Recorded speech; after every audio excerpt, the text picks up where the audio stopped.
свеча печально догорала.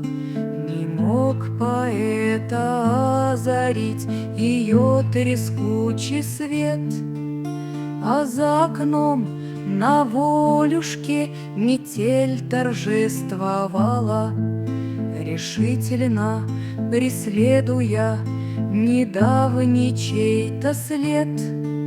Натурой своенравная не ведала печали, то с ветром неуемная резвилась, как дитя, то с ним же переменчивым кружила белой шалью, то в сказочном безмолвии свою являла стать, то с ним же переменчивым кружила белой шалью, то в сказочном безмолвии свою являла стать.